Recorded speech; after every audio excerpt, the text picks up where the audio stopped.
Hi friends, welcome back to our YouTube channel. ನಾನು ನಿಮ್ಮ ಐಶ್ವರ್ಯ ಮಹೇಶ್. ಎಲ್ಲರೂ ಹೇಗಿದ್ದೀರಾ? ನಾನು ತುಂಬ ಚೆನ್ನಾಗಿದ್ದೀನಿ. ಐ ಹೋಪ್ ನೀವು ಚೆನ್ನಾಗಿದ್ದೀರಾ ಅಂತ ಅಂದ್ಕೊಳ್ತೀನಿ. ಇನ್ನು ಯಾರು ನನ್ನ ಚಾನಲ್ಗೆ ಸಬ್ಸ್ಕ್ರೈಬ್ ಮಾಡದೆ ನೋಡ್ತಾ ಇದ್ದೀರೋ, ಪ್ಲೀಸ್ ನನ್ನ ಚಾನಲ್ಗೆ ಸಬ್ಸ್ಕ್ರೈಬ್ ಮಾಡ್ಕೊಂಡು ವಿಡಿಯೋ ನೋಡಿ. ಆ್ಯಂಡ್ ಸಬ್ಸ್ಕ್ರೈಬ್ ಮಾಡ್ಕೊಂಡು ನೋಡ್ತಿರೋ ಪ್ರತಿಯೊಬ್ಬರಿಗೂ ತುಂಬಾ ಥ್ಯಾಂಕ್ಸ್. ಇವತ್ತಿನ ವ್ಲಾಗ್ ಬಂದು ಪಾಪುಗೆ 2.5 ಮಂತಂದು ವ್ಯಾಕ್ಸಿನ್ ಹಾಕ್ಸೋದಕ್ಕೆ ಅಂತ ಹಾಸ್ಪಿಟಲ್ಗೆ ಹೋಗ್ತಾ ಇದ್ದೀನಿ. ಸೊ ಅದರದ್ದೇ ವ್ಲಾಗ್ ಇದರಲ್ಲಿ ಕಂಟಿನ್ಯೂ ಆಗ್ತಾ ಇರುತ್ತೆ. ಆ್ಯಂಡ್ ಈ ಡ್ರೆಸ್ ಬಂದು ನನಗೆ ಈ ರೀತಿ ಪ್ಯಾಟರ್ನ್ ತುಂಬಾ ಇಷ್ಟ. ನಾನು ಆಲ್ಮೋಸ್ಟ್ ಎಲ್ಲ ವಿಡಿಯೋದಲ್ಲೂ ಹೇಳ್ತಾ ಇರ್ತೀನಿ. ಸೊ ಇವತ್ತು ಅವನಿಗೆ ಬ್ಲೂ ಕಲರ್ದೊಂದು ಈ ರೀತಿ ಒಂದು ಡ್ರೆಸ್ ಹಾಕ್ತಾ ಇದ್ದೀನಿ. ನಾನು ಹಾಸ್ಪಿಟಲ್ಗೆ ಏನೇನು ತಗೊಳ್ತಾ ಇದ್ದೀನಿ ಅಂದರೆ, ಒಂದು ತಾಯಿ ಕಾರ್ಡು ಮತ್ತು ಅವನಿಗೆ ಹ್ಯಾಂಡ್ ಕರ್ಚೀಫ್ ಬೇಕಾಗುತ್ತೆ. ನಾನು ಎಲ್ಲೇ ಹೋದರೂ ಕ್ಯಾರಿ ಮಾಡ್ತೀನಿ. ಆ್ಯಂಡ್ ಇವಾಗ ರೀಸೆಂಟಾಗಿ ಕ್ಯಾರಿ ಮಾಡ್ತಿರೋದು ಅಂದರೆ ಛತ್ರಿ ತುಂಬಾ ಇಂಪಾರ್ಟೆಂಟ್ ಈ ಬಿಸಿಲಲ್ಲಿ. ಸೊ ನೆಕ್ಸ್ಟು ನಾನು ಹಾಸ್ಪಿಟಲ್ಗೆ ಹೋಗ್ತಾ ಇದ್ದೀನಿ. ಪಾಪುದು ವೆಯ್ಟ್ ಚೆಕ್ ಮಾಡ್ತಾ ಇದ್ದಾರೆ. 5 kg 400 ಗ್ರಾಮ್ ಇದ್ದಾನೆ. ಪಾಪು ಎಷ್ಟು ವೆಯ್ಟ್ ಇದ್ದಾನೆ ಅಂತ ಹೇಳಿದ ಮೇಲೂ ಮತ್ತೆ ಕಮೆಂಟಲ್ಲಿ ನೀವು ಕೇಳ್ತಾನೆ ಇರ್ತೀರಾ. ಸಾರಿ, ನಾನು ಈ ವಿಡಿಯೋನ ಮತ್ತೆ ರೀಪೋಸ್ಟ್ ಮಾಡಬೇಕಾಗೋ ಪರಿಸ್ಥಿತಿ ಬಂತು. ಏನಕ್ಕೆ ಅಂತ ಹೇಳಿದ್ರೆ, ಬ್ಯಾಕ್ಗ್ರೌಂಡಲ್ಲಿ ಬೇರೆ ಪಾಪು ಒಳ್ಳೆ ಸೌಂಡ್ ಬಂದಿರೋದಕ್ಕೆ ಕಮ್ಯುನಿಟಿ ಗೈಡ್ಲೈನ್ಸಿಂದ ವಾರ್ನಿಂಗ್ ಬಂದಿತ್ತು. ಹಾಗಾಗಿ ನಾನು ಅದನ್ನೆಲ್ಲ ರಿಮೂವ್ ಮಾಡಿಬಿಟ್ಟು ಮತ್ತೆ ರೀಪೋಸ್ಟ್ ಮಾಡ್ತಾ ಇದ್ದೀನಿ. ಸೊ ಬೇಜಾರು ಮಾಡ್ಕೊಳ್ದೆ ಈ ವಿಡಿಯೋನ ಪೂರ್ತಿ ನೋಡಿ. ಆ್ಯಂಡ್ ಇಲ್ಲಿ ಹಾಯ್ ಮಾಡ್ತಿದ್ದಾರಲ್ಲ, ಇವರು ನನ್ನ ನೋಡೋದಕ್ಕೆ ಅಂತ ಬಂದಿದ್ದು. ಸೊ ನನಗೂ ತುಂಬ ಖುಷಿ ಆಯಿತು. ಎಲ್ಲೋದ್ರೂ ರೆಕಗ್ನೈಸ್ ಮಾಡ್ತಾರಲ್ಲ, ಯಾರಾದರೂ ಒಬ್ಬರಾದರೂ ಬಂದು ಮಾತಾಡಿಸ್ತಾರಲ್ಲ, ಅದು ಖುಷಿನೇ ಬೇರೆ. ಪಾಪುಗೆ ವ್ಯಾಕ್ಸಿನ್ ಹಾಕ್ಸಿದ್ಮೇಲೆ ಮನೆಗೆ ಬಂದೆ. ಹಾಸ್ಪಿಟಲಿಂದ ಸೀದಾ ಮನೆಗೆ ಬಂದ್ವಿ. ತುಂಬ ಬಿಸಿಲಿತ್ತು ಹೊರಗಡೆ ಅಂತೂ. ಪಾಪು ಮಲ್ಕೊಂಡಿದ್ದಾನೆ. ಅವನ್ನ ನಾನೇನಾದರೂ ಕೆಳಗಡೆ ಮಲಗಿಸಿದ್ರೆ ಅವನು ಎದ್ದು ಬಿಡ್ತಾನೆ. ಅವನು ಯಾವಾಗಲೂ ತೊಡೆ ಮೇಲೆ ಮಲಗಿಸ್ಕೊಂಡು ಲಾಲಿ ಆಡಿಬಿಟ್ಟು ಅದಾದಮೇಲೆ ಅವನ್ನ ಮಲಗಿಸ್ಬೇಕು. ಆ ರೀತಿ ಈಗ ರೂಢಿ ಮಾಡ್ಕೊಬಿಟ್ಟಿದ್ದಾನೆ ಅವನು. ಸೊ ಹಾಗಾಗಿ ನಾನು ತೊಡೆ ಮೇಲೆ ಮಲಗಿಸ್ಕೊಂಡಿದ್ದೀನಿ. ಅವನಿಗೆ ಎಡಗಾಲ್ಗೆ ಇಂಜೆಕ್ಷನ್ ಹಾಕ್ಸಿರೋದ್ರಿಂದ ನಾನು ಕಾಟನ್ ಬಟ್ಟೆಯಲ್ಲಿ ತಣ್ಣೀರು ಬಟ್ಟೆ ಏನಿರುತ್ತೆ ಅದನ್ನು ಹಾಕ್ತಾಯಿದ್ದೀನಿ ಅವನಿಗೆ. ನೀವು ಲಾಸ್ಟ್ 1.5 ಮಂತ್ ವ್ಯಾಕ್ಸಿನ್ ಏನು ಹಾಕ್ಸಿದ್ದೆ, ಅವಾಗ ನೀವು ತುಂಬ ಜನ ಹೇಳಿದ್ರಿ ಐಸ್ ಕ್ಯೂಬ್ನ ಯೂಸ್ ಮಾಡಿ, ಪಾಪು ಬೇಗ ರಿಲೀಫ್ ಆಗುತ್ತೆ, ಆಗುತ್ತೆ ಎಲ್ಲ ಅಂತ ಹೇಳಿ. ಸೊ ನಾನು ಅದನ್ನು ಟ್ರೈ ಮಾಡಿದ್ದೀನಿ. ಬಟ್ ವ್ಲಾಗಲ್ಲೆಲ್ಲ ಶೇರ್ ಮಾಡೋದಕ್ಕಾಗಿಲ್ಲ. ಯಾಕಂದರೆ ಅವನು ತುಂಬಾ ಚೆಂಡು ಹಿಡಿದುಬಿಟ್ಟು ವ್ಲಾಗ್ ಎಷ್ಟು ಮಾಡಿದ್ದೀನಿ ಅಷ್ಟು ಅಲ್ಲಿವರೆಗೂ ಅವನು ಸ್ವಲ್ಪ ಓಕೆ ಅನ್ನೋ ಥರ ಇದ್ದ, ಅಳ್ತಾ ಇದ್ದ, ಆಮೇಲೆ ಸುಮ್ಮನಾಗ್ತಾಯಿದ್ದ. ಬಟ್ ಅದಾದಮೇಲೆ ರಾತ್ರಿ ಅಂತೂ ತುಂಬಾ ಹೇಳ್ತಾ ಇದ್ದ, ಜ್ವರ ಎಲ್ಲ ಬಂದುಬಿಟ್ಟಿತ್ತು. ಸೊ ಹಾಗಾಗಿ ನಾನು ವ್ಲಾಗ್ ಎಲ್ಲ ಮಾಡಿಕೊಂಡೇ ಇಲ್ಲ. ನಾನು ಫಸ್ಟು ಇಂಪಾರ್ಟೆಂಟ್ ಪಾಪನ್ನ ನೋಡ್ಕೊಳ್ಬೇಕು ಅಂತ ಹೇಳಿ ನಾನು ವ್ಲಾಗೆಲ್ಲ ಮಾಡ್ಕೊಳ್ಳೋದಕ್ಕೆ ಹೋಗಿಲ್ಲ. ಅದು ಅಲ್ಲದೆ ನಾನು ಕೂಡ ನಿದ್ದೆಗೆಟ್ಟಿದ್ದೆ ಒಂದಿನ ಎಲ್ಲ. ಅವನಿಗೆ ಜ್ವರ ಬಂದಿದ್ದ ದಿನ ಎಲ್ಲ ನನಗೂ ನಿದ್ದೆ ಇಲ್ಲ, ಅವನಿಗೂ ನಿದ್ದೆ ಇಲ್ಲ. ಅವನ್ನ ಎತ್ಕೊಂಡಂಗೆ ಇರಬೇಕು. ಕೆಳಗಡೆ ಮಲಗಿಸಿದ ತಕ್ಷಣ ಅವನು ಅಳ್ತಿದ್ದ. ಹೊರಗಡೆ ಸಿಕ್ಕಾಪಟ್ಟೆ ಬಿಸಿಲಿದೆ. ನನಗಂತೂ ಸ್ವೆಟ್ಟು ಹೆಂಗೆ ಅಂದರೆ ಇಲ್ಲೆಲ್ಲ ಸ್ವೆಟ್ಟು ಹರ್ಕೊಂಡು ಬರ್ತಾಯಿದೆ, ಬೇವನೀರು ಕಿತ್ಕೊಂಡು ಬರ್ತಿತ್ತು. ಆ್ಯಂಡ್ ಹಾಸ್ಪಿಟಲಲ್ಲಿ ತುಂಬ ಫ್ರೆಂಡ್ಲಿಯಾಗಿ ಎಲ್ಲರೂ ಚೆನ್ನಾಗಿ ಮಾತಾಡಿಸ್ಕೊಂಡು ಪಾಪುಗೆ ಚೆನ್ನಾಗಿ ನಗಾಡಿಸ್ಕೊಂಡು ಅವನಿಗೆ ಇಂಜೆಕ್ಷನ್ಸ್ ಎಲ್ಲ ಹಾಕಿ ಕಳಿಸಿದ್ರು. ಅವನು ಕೂಡ ಅವ್ರ ಜೊತೆ ಚೆನ್ನಾಗಿ ಅವ್ರ ಫೇಸ್ ನೋಡಿದ ತಕ್ಷಣ ಸ್ಮೈಲ್ ಮಾಡ್ತಾಯಿದ್ದ. ಸೊ ಆ್ಯಂಡ್ ಆಲ್ಸೋ ಅಲ್ಲಿ ನರ್ಸ್ಗಳು ನನ್ನ ಯೂಟ್ಯೂಬ್ ವೀಡಿಯೋಸ್ ಎಲ್ಲ ನೋಡ್ತೀನಿ ಅಂತ ಎಲ್ಲ ಹೇಳಿದ್ರು. ಸೊ ಖುಷಿ ಆಯಿತು. ಅವರು ಕೂಡ ಬಂದಿದ್ದರು, ನನ್ನ ಹೋದ ತಕ್ಷಣ ಬಂದು ಮಾತಾಡ್ಸಿದ್ರು. ಸೊ ಅದನ್ನೆಲ್ಲ ನೋಡೋದಕ್ಕೆ ನನಗೂ ತುಂಬಾ ಖುಷಿ ಆಯಿತು. ಸೊ ಈ ವಿಡಿಯೋ ಅವರು ನೋಡ್ತಿರ್ತಾರೆ ಅಂತ ಗೊತ್ತು. ಸೊ ಹಾಗಾಗಿ ಅವ್ರಿಗೆಲ್ಲ ಥ್ಯಾಂಕ್ ಯು. ಸೊ ಈಗ ಪಾಪು ಮಲ್ಕೊಂಡಿದ್ದಾನೆ. ನಾನು ಮನೆಗೆ ಬಂದ ತಕ್ಷಣ ಅವನಿಗೆ ಫೀಡ್ ಮಾಡಿಬಿಟ್ಟು ಈಗ ಮಲ್ಕೊಂಡಿದ್ದಾನಲ್ವ, ಸೊ ಅದಕ್ಕೆ ಅವನಿಗೆ ಕಾಟನ್ ಬಟ್ಟೆಯಲ್ಲಿ ತಣ್ಣೀರು ಚೆನ್ನಾಗಿ ಅದ್ಬಿಟ್ಟು ಅದನ್ನು ಚೆನ್ನಾಗಿ ಹಿಂಡಿ ಆ ಬಟ್ಟೆನ ಅವನಿಗೆ ರ್ಯಾಪ್ ಮಾಡಿದ್ದೀನಿ, ಹೀಗೆ ಸುತ್ತಿದ್ದೀನಿ. ಸ್ವಲ್ಪ ಬೆಚ್ಚ ಬಿದ್ದ, ಇವಾಗ ಆರಾಮಾಗಿ ಮಲ್ಕೊಂಡಿದ್ದಾನೆ. ಇವನ್ನ ನಾನು ತೊಟ್ಲಿಗೆ ಹಾಕಲ್ಲ ಇವಾಗ. ಏನಕ್ಕೆ ಅಂದರೆ ಹೀಗೆ ಎತ್ಕೊಳ್ಬೇಕಾದ್ರೆ ಅವನಿಗೆ ಕಾಲು ನೋವು ಬಂದಿರುತ್ತೆ. ಹಾಗಾಗಿ ನಾನು ನನ್ನ ಪಕ್ಕನೇ ಮಂಚದಲ್ಲೇ ಮಲಗಿಸ್ಕೊಳ್ತೀನಿ. ಸೊ ಈಗ ಅವನು ಎದ್ದ ಮೇಲೆ ಯಾವ ರೀತಿ ಇರ್ತಾನೆ ಅದು ಇಂಪಾರ್ಟೆಂಟ್. ಏನಕ್ಕೆ ಅಂತ ಹೇಳಿದರೆ, ಅವನಿಗೆ ಲಾಸ್ಟ್ ಟೈಮು ಅಷ್ಟೇ ಇಂಜೆಕ್ಷನ್ ಹಾಕ್ಸ್ಕೊಂಡಾಗ ಸ್ವಲ್ಪ ಅದಾದಮೇಲೆ ಮನೆಗೆ ಬಂದು ಫೀಡ್ ಮಾಡಿ ಮಲಗಿಸಿದ ತಕ್ಷಣ ಆರಾಮಾಗಿ ಮಲಗಿ ಎದ್ದ ಮೇಲೆ ಅವನು ಆ ನೋವು ಅವನಿಗೆ ಕಾಣಿಸ್ಕೊಂಡಿದ್ದು. ಸೊ ಅವನು ಮಲ್ಕೊಂಡು ಎದ್ದ ಮೇಲೆ ಯಾವ ರೀತಿ ರಿಯಾಕ್ಟ್ ಮಾಡ್ತಾನೆ ಅದನ್ನೆಲ್ಲ ನಾನು ಈಗ ಆದರೆ ಕ್ಯಾಪ್ಚರ್ ಮಾಡ್ತೀನಿ. ಇಲ್ಲಾಂದರೆ ನೋಡಬೇಕು. ಯಾಕಂದರೆ ನಾನು ಒಬ್ಬಳೇ ಇರೋದ್ರಿಂದ ಅಮ್ಮ ಕೆಲಸ ಎಲ್ಲ ಮಾಡಿಕೊಂಡು ಬ್ಯುಸಿ ಆಗಿಬಿಡ್ತಾರೆ. ನನ್ನ ಜೊತೆ ಅಮ್ಮ ಬಂದಿದ್ದರು ಹಾಸ್ಪಿಟಲ್ಗೆ. ಸೊ ಅವರೊಂದು ವೀಡಿಯೋ ಮಾಡಿಕೊಡ್ತಾಯಿದ್ರು. ಅದಾದಮೇಲೆ ನರ್ಸೆ ಫೋನ್ ತೊಗೊಂಡು ಅವರೇ ವೀಡಿಯೋ ಮಾಡಿಕೊಟ್ರು. ಸೊ ಈಗ ಸ್ಮೈಲ್ ಮಾಡ್ತಿದ್ದೆ ನಾನು. ಮದಿಕೊಂಡು ನೀನು ಈಗ ಅಮ್ಮ ಅವ್ರು ಊಟ ಮಾಡಿಕೊಂಡು ಪಾಪು ಬಟ್ಟೆ ಎಲ್ಲ ಇರುತ್ತಲ್ಲ ಅದನ್ನೆಲ್ಲ ಒಗೆಯೋದಕ್ಕೆ ಅಂತ ಹೋಗ್ತಾರೆ. ನಾವು ಯೂಸ್ ಮಾಡೋ ಬಟ್ಟೆ ಎಲ್ಲ ನಾನು ವಾಷಿಂಗ್ ಮಿಷಿನ್ಗೆ ಹಾಕ್ಬಿಡ್ತೀನಿ. ಪಾಪು ಬಟ್ಟೆ ಎಲ್ಲ ಕೈಲೇ ಒಪ್ಕೊಳ್ತಾರೆ ಅಮ್ಮ. ಡಿಸ್ಟರ್ಬ್ ಆಗ್ತಿದೆ ಅವನಿಗೆ ನಾನು ಮಾತಾಡ್ತಿರೋದು. ಅವ್ನ ಮಗನೇ ಡಿಸ್ಟರ್ಬ್ ಆಗ್ತಿದ್ರೆ ಆಯಿತು ಆಯಿತು ಮಲ್ಕೊಳ್ಳಿ ಓ ಅಂತ. ಸೊ ಮಹಿ ಇದ್ದಿದ್ರೆ ಸ್ವಲ್ಪ ಹೆಲ್ಪ್ ಆಗ್ತಿತ್ತು. ಹಾಗಂತ ಅವ್ರಿಗೆ ಪ್ರತಿ ಸಲ ಆಫೀಸ್ಗೆ ಲೀವ್ ಹಾಕೋದು ಸರಿ ಇಲ್ಲ. ಹಾಗಾಗಿ ನಾನೇ ಕರ್ಕೊಂಡು ಹೋದೆ. ನಾನು ಮನೆಗೆ ಹೋದ್ವಿ ಈ ಸಲ ವ್ಯಾಕ್ಸಿನ್ ಹಾಕ್ಸೋದಕ್ಕೆ.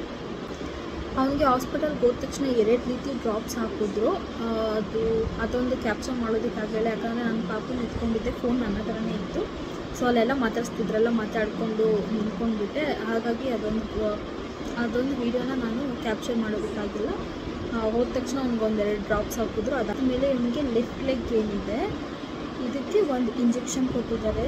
ಲಾಸ್ಟ್ ಟೈಮು 1.5 ಮಂತ್ ಹೋದಾಗ ಇವನಿಗೆ 3 ಇಂಜೆಕ್ಷನ್ಸ್ನ ಕೊಟ್ಟಿದ್ದರು.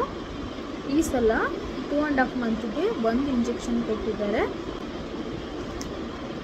ಪ್ಯಾರಾಸೊಮೆಟಲ್ paediatric oral suspension IP 100 ml. Paracetamol drops ಇದು ಜ್ವರ ಬರುತ್ತಲ್ವ ಪಾಪುಗೆ, ಹಾಗಾಗಿ ಇದನ್ನು ಹಾಕಬೇಕು 6 ಅವರ್ಸ್ಗೆ ಒಂದ್ಸಲ. ಈಗ ನಾನು ಅವನಿಗೆ ಡ್ರಾಪ್ಸ್ ಹಾಕಿದ್ಮೇಲೆ 6 ಗಂಟೆ ಬಿಟ್ಟು ಅದಾದಮೇಲೆ ಅವನಿಗೆ ಮತ್ತೆ ಡ್ರಾಪ್ಸ್ನ ಹಾಕಬೇಕು. ಯಾವ ರೀತಿ ಅಂದರೆ 5 ಡ್ರಾಪ್ಸ್ನ ಅವನಿಗೆ ಹಾಕಬೇಕು. ಸೊ ಅವನಿಗೆ ಜ್ವರ ಕಡಿಮೆ ಆಗೋದಕ್ಕೆ. ಹಾಗಾಗಿ ಅವನಿಗೆ ಫೀಡ್ ಮಾಡಿದ್ದೀನಿ. ಅವನು ಮಲ್ಕೊಬಿಟ್ಟಿದ್ದಾನೆ. ಅವನೇನಾದರೂ ಎತ್ತರೆ ನಾನು ಈ ಡ್ರಾಪ್ಸ್ನ ಹಾಕಿಬಿಟ್ಟು ಮಲಗಿಸ್ತೀನಿ.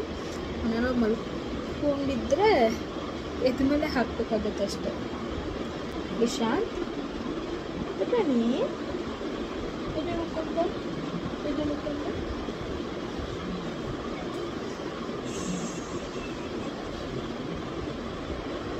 ಅವನಿಗೂ ಹೊರಗಡೆ ಹೋಗಿ ಸಿಕ್ಕಾಪಟ್ಟೆ ಸುಸ್ತಾಗ್ಬಿಟ್ಟಿದೆ. ತುಂಬ ಬಿಸಿಲಲ್ವಾ, ನಮ್ಮ ಕೈಲೇ ತಡ್ಕೊಳಕ್ಕಾಗಲ್ಲ. ಏನು ಮಕ್ಕಳು ಹೇಗೆ ತಡ್ಕೊಳುತ್ತೆ ಹೇಳಿ.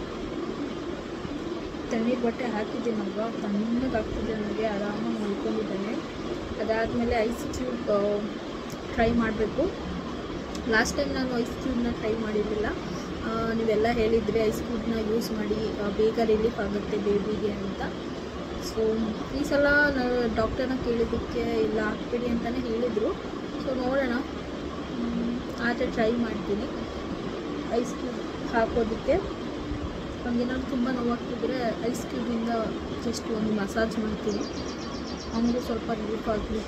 ಮಲಗಿದ್ದಾನೆ, ನಮಗೂ ತುಂಬ ಸುಸ್ತಾಗ್ತಿದೆ. ಈಗ ನಾನು ಚೆನ್ನಾಗಿ ನಿದ್ದೆ ಮಾಡ್ತೀನಿ. ಅವ್ನು ಮಲ್ಕೊಂಡಿದ್ದಾಗ ನಿದ್ದೆ ಮಾಡಿಬಿಡ್ತೀನಿ. ಇಲ್ಲ ಅಂತ ಹೇಳಿದರೆ ನನಗೆ ನಿದ್ದೆ ಇರಲ್ಲ. ಹಾಗಾಗಿ ಅವ್ನು ಮಲ್ಕೊಂಡ್ಮೇಲೆ ನಾನು ನಿದ್ದೆ ಮಾಡಿಬಿಡ್ತೀನಿ. ಆ್ಯಂಡ್ ಹೇಳ್ತಾರೆ ಗೌರ್ಮೆಂಟ್ ಹಾಸ್ಪಿಟಲಲ್ಲಿ ಇಂಜೆಕ್ಷನ್ನ ಹಾಕ್ಸಿದ್ರೆ ತುಂಬ ಪೇಯ್ನ್ ಇರುತ್ತೆ. ಪ್ರೈವೇಟ್ ಹಾಸ್ಪಿಟಲಲ್ಲಿ ಇಂಜೆಕ್ಷನ್ನ ಹಾಕಿಸಿ ವ್ಯಾಕ್ಸಿನ್ನ ಹಾಕಿಸಿ ಅಷ್ಟೊಂದು ಪೇಯ್ನ್ ಏನು ಬರಲ್ಲ, ಅವರು ಪೇಯ್ನ್ಲೆಸ್ ಇಂಜೆಕ್ಷನ್ನ ಹಾಕ್ತಾರೆ ಅಂತ. ಪ್ರೈವೇಟಲ್ಲಿ ಇಂಜೆಕ್ಷನ್ ಏನು ವ್ಯಾಕ್ಸಿನ್ ಹಾಕ್ಸಿರ್ತಾರೆ ಅವ್ರನ್ನ ಕೇಳಿದಾಗ ಅವ್ರು ಹೇಳಿದ್ದು ಇಲ್ಲ ಅಷ್ಟೊಂದು ಏನು ಪೇಯ್ನ್ ಇರಲ್ಲ, ಬಟ್ ಮಕ್ಕಳು ಅಳ್ತಾರೆ ಆ್ಯಂಡ್ ಜ್ವರ ಕೂಡ ಬರುತ್ತೆ, ಪೇಯ್ನ್ ಇರುತ್ತೆ ಅಂತ ಹೇಳಿದರು. ಸೊ ಹಾಗಾಗಿ ಮಕ್ಕಳಿಗೆ ಜ್ವರ ಬರಬೇಕು.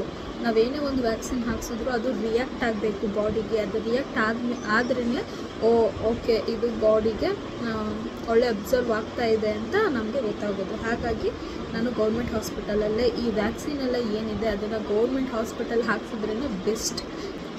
ಯಾಕಂದರೆ ಒಂದು ಪ್ರೈವೇಟ್ ಹಾಸ್ಪಿಟಲಲ್ಲಿ ಒಂದು ವ್ಯಾಕ್ಸಿನ್ ಹಾಕ್ಸ್ತೀನಿ ಅಂದರೆ ಅದಕ್ಕೆ ಮ್ಯಾಕ್ಸಿಮಮ್ 2000 ಅಥವಾ 3000 ಪೇ ಮಾಡಲೇಬೇಕಾಗುತ್ತೆ. ಸರ್ಕಾರದಲ್ಲೇ ಇಷ್ಟೊಂದು ಉಚಿತವಾಗಿ ಸಿಗ್ತಾ ಇರೋದನ್ನು ನಾವು ಏನಕ್ಕೆ ಮಿಸ್ ಮಾಡ್ಕೊಳ್ಬೇಕು, ಏನಕ್ಕೆ ಕಳ್ಕೊಳ್ಬೇಕು ನಾವು. ಹಾಗಾಗಿ ನಾನು ಗೌರ್ಮೆಂಟ್ ಹಾಸ್ಪಿಟಲಲ್ಲಿ ಸರ್ಕಾರ ನಮಗೆ ಅಂತ ಏನು ಉಚಿತವಾಗಿ ಕೊಡ್ತಾ ಇದೆ ಆ ಸೌಲಭ್ಯನ ನಾವು ಪಡ್ಕೊಳ್ಳೋದ್ರಲ್ಲಿ ಏನು ತಪ್ಪಿದೆ ಅಲ್ವಾ. ಹಾಗಾಗಿ ನಾನು ಗೌರ್ಮೆಂಟ್ ಹಾಸ್ಪಿಟಲಲ್ಲಿ ಇವನಿಗೆ ವ್ಯಾಕ್ಸಿನ್ ಹಾಕಿಸ್ತಾ ಇದ್ದೀನಿ. ನೋಡಬೇಕು. ಮಕ್ಕಳನ್ನ ಈ ರೀತಿ ನೋಡೋದು ಸ್ವಲ್ಪ ಕಷ್ಟ ಆಗುತ್ತೆ ನಮ್ಗಳಿಗೆ. ಮಹಿಗೆ ಅಪ್ಡೇಟ್ ಮಾಡಬೇಕು ಈಗ ನಾನು ಪಾಪುಗೆ ವ್ಯಾಕ್ಸಿನ್ ಹಾಕ್ಸಿದ್ದೀನಿ ಅಂತ. ಸೊ ಅವ್ರಿಗೆ ಕಾಲ್ ಮಾಡೋಣ ಫಸ್ಟು.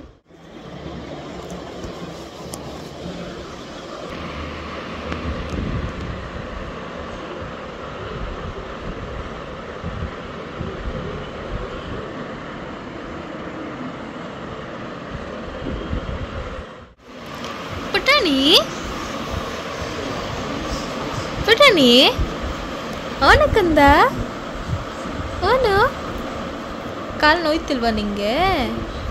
ಕಾಲು ನೋವಿಲ್ವಾ? ಇಲ್ವಾ? ನಿಂಗೆ ಟಾನಿಕ್ ಹಾಕ್ತೀನಿ ಈಗ. ನಿಂಗೆ ಈಗ ಟಾನಿಕ್ ಹಾಕ್ತೀನಿ, ಪ್ಯಾರಾಸಿಟಮಾಲ್ ಹಾಕ್ತೀನಿ. ಇವಾಗ ನಿಂಗೆ ಜ್ವರ ಬರಬಾರ್ದಲ್ವಾ? ನಿಂಗೆ ಜ್ವರ ಬರಬಾರ್ದಲ್ವಾ?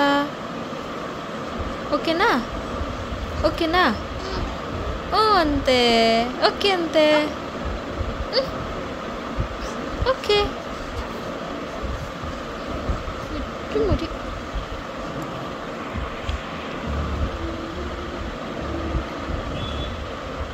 ತೆಗಿಲ್ಲ. ಈ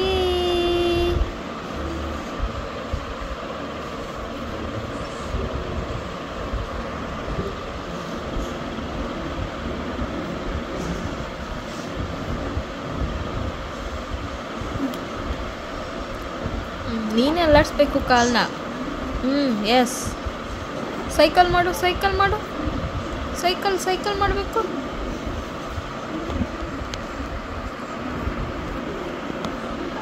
wow wow Nishant, wow cute ಮಗನೆ, ಕ್ಯೂಟ್. ಪೇನ್ ಇಲ್ವಾ ಕಾಲು? ಓಡಾಡ್ಸು. ಇವಾಗ ಟಾನಿಕ್ ಹಾಕ್ತೀನಿ. ಅವ್ನ ರಿಯಾಕ್ಷನ್ ಹೆಂಗಿರುತ್ತೆ ನೋಡೋಣ. ಓಕೆನಾ? ನಿಶಾಂತ್ ಇಲ್ಲಿ ಟಾನಿಕ್. ಅಮ್ಮ ಟಾನಿಕ್ ಹಾಕ್ತಾಳೆ ನಿಂಗೀಗ. ಮಾರು 1 ಆ್ಯಕ್ಚುಲಿ 5 ಡ್ರಾಪ್ಸ್ ಹಾಕಬೇಕು. ಚೆನ್ನಾಗಿಲ್ವಾ? ನೋ, ಬೇಡ. ಹಂಗಾದ್ರೆ ಬೇಡ. ನಿಂಗೆ ಇಷ್ಟ ಇಲ್ಲ ಅಂದರೆ ಬೇಡ. ಇಷ್ಟೇ ಹಾಕೋದು. ನಿಂಗೆ ಇಷ್ಟ ಇಲ್ಲ ಅಂದರೆ ಬೇಡ.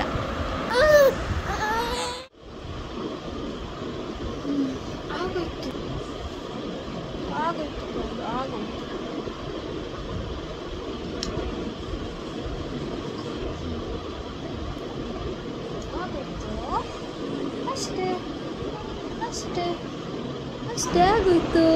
ಇಲ್ಲಿ ನೋಡು, ಅಲ್ಲಿ ಇಲ್ಲಿ. ಹಾಯ್ ಗುಡ್ ಬಾಯ್ ಅಲ್ವಾ ನೀವು? ಗುಡ್ ಬಾಯ್ ನಿಶಾಂತ್. ಚೆನ್ನಾಯ್ತಾ ಫ್ಯಾನು? ಚೆನ್ನಾಯ್ತಾ? ನಿದ್ದೆ ಬರ್ತೈತೆ ಮಗನಿಗೆ. ನಿದ್ದೆ ಬರ್ತೈತೆ. ಇತ್ತು ಆಗೋಯ್ತು ನಿಶಾಂತ್. ಲಿಶೋ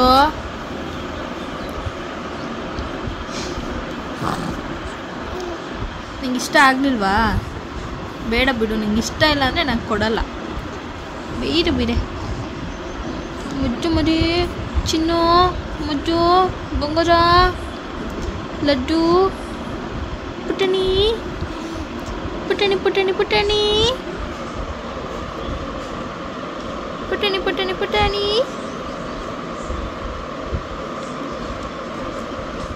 ಪಾಪು ಮಲಗಿದ ಮೇಲೆ ಅವನಿಗೆ ಡ್ರೆಸ್ ಚೇಂಜ್ ಮಾಡಿಬಿಟ್ಟು ಮತ್ತೆ ಹೊರಗಡೆ ಕರ್ಕೊಂಡು ಬಂದೆ. ಅವನಿಗೆ ಸಂಜೆ ಟೈಮು ಈ ರೀತಿ ಹೊರಗಡೆ ಕರ್ಕೊಂಡು ಬಂದರೆ ತುಂಬ ಇಷ್ಟ ಆಗುತ್ತೆ. ತಣ್ಣ ಗಾಳಿ ಬೀಸ್ತಾ ಇದ್ರೆ ಅವನು ಎಂಜಾಯ್ ಮಾಡ್ತಾ ಇರ್ತಾನೆ ಆ ವೆದರು. ಮತ್ತು ಹೊರಗಡೆ ಅವ್ನಿಗೆ ಏನೇನು ಕಾಣಿಸುತ್ತೋ ಅದನ್ನೆಲ್ಲ ಅವ್ನು ಎಂಜಾಯ್ ಮಾಡ್ತಾನೆ. ಹಾಗಾಗಿ ನಾನು ಸ್ವಲ್ಪ ಹೊತ್ತಾದರೂ ಹೊರಗಡೆ ಕರ್ಕೊಂಡು ಬಂದು ಓಡಾಡಿಸ್ತಾ ಇರ್ತೀನಿ. ರೂಮಲ್ಲೇ ಇದ್ದು ಅವನಿಗೂ ಬೇಜಾರಾಗುತ್ತಲ್ವ ಅಂತ ಹೇಳಿ. ಪಪ್ಪ ಬಂದರು. ಪಪ್ಪ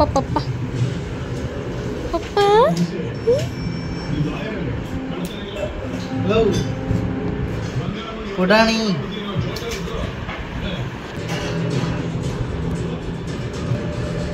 ಏನು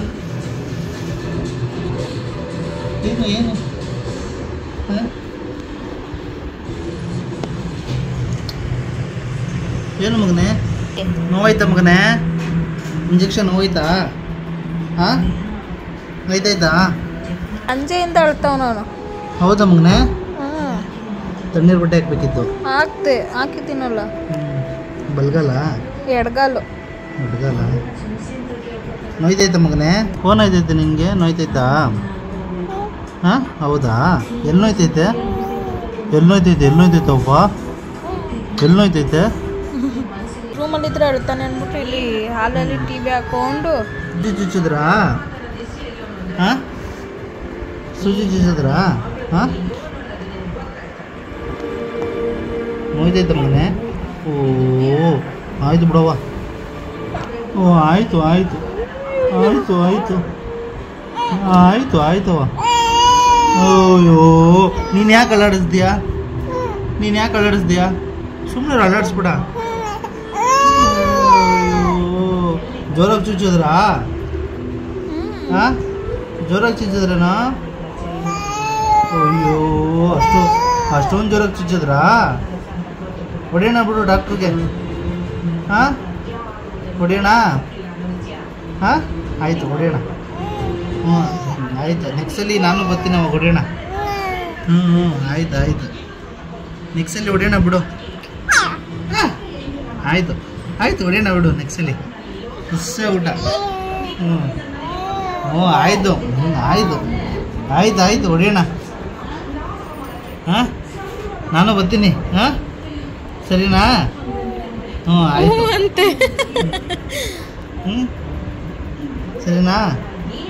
ಹೇಳೋಣ ನೆಕ್ಸ್ಟಲ್ಲಿ. ಆಯಿತು ಗೊತ್ತಾಯಿತು ಜೋರಾಗಿ ಚುಚ್ಚಿಬಿಟ್ಟವ್ರೆ ಅಂತ. ಆಯಿತು ಹೊಡೆಯೋಣ ಬಿಡು. ಮಗನೆ. ಯಾರು ಅವರಾ? ಎಲ್ಲ ಮಾತಾಡ್ಸಿದ್ರಂತೆ ನಿನ್ನ? ಮಾತಾಡ್ಸಿದ್ರ ನಿನ್ನ? ಹೌದಾ? ಏನಂತ ಮಾತಾಡ್ಸಿದ್ರು? ಏನಂತ ಮಾತಾಡ್ಸಿದ್ರು ನಿನ್ನ? ನಾನು ಬಂದಿಲ್ಲ ಅಂತ ಕೇಳಿದ್ರಾ? ನಾನು ಬಂದಿಲ್ಲ ಅಂತ ಕೇಳಿದ್ರಾ? ಎಲ್ಲಿ ನಿಮ್ಮ ಪಪ್ಪ ಯಾಕೆ ಬಂದಿಲ್ಲ ಇವತ್ತು ಅಂತ ಕೇಳಿದ್ರು. ಹೌದಾ? ಲೈನ್ ನೋಡ್ಯಾರಲ್ಲ ನಿನಗೆ ಸಿಸ್ಟರ್ಸ್ ಎಲ್ಲ? ಇವನು ಪಿಂಕ್ ಕಲರ್ ನರ್ಸಿಂಗ್ಗೆ ಬಂದಿರ್ತಾರ ಗೊತ್ತಾ, ಅವ್ರಿಗೆ ಇವನೇ ಲೈನ್ ಆಗ್ತಾ ಇದ್ದ. ಲೈನ್ ಆಗ್ತದೇನಾ?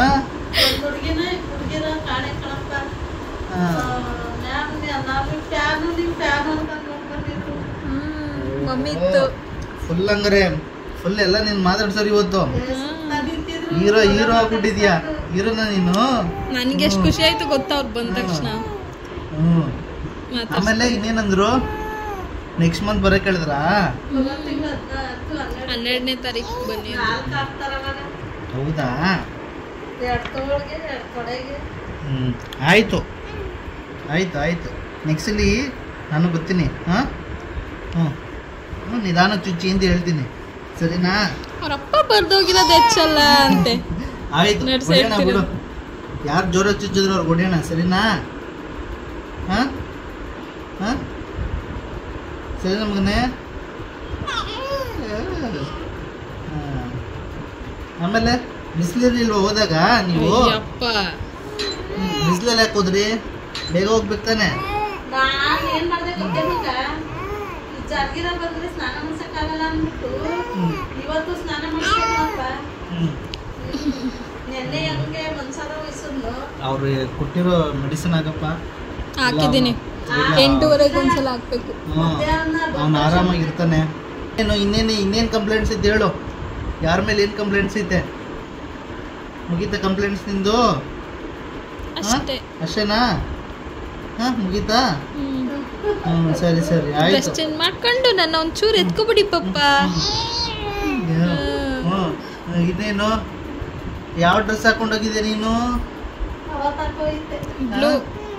ಬ್ಲೂ ಹಾಕೊಂಡೋಗಿದ್ದ?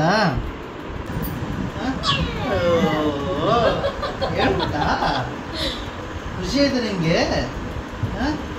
ಖುಷಿ ಆಯ್ತು ನಿಮ್ಗೆ? ಅವ್ರ ಅಪ್ಪನ ಥರ ಕಾಣಿಸ್ತಿದ್ದಾನೆ. ಆಲ್ಮೋಸ್ಟ್ ಎಲ್ಲ ನಮ್ಮ ಫ್ಯಾಮಿಲಿ ಎಲ್ಲ ಹೇಳಿದ್ದೆ ಅದು ಅವ್ರ ಅಪ್ಪನ ಥರನೇ ಇದ್ದಾನೆ ಅಂತ.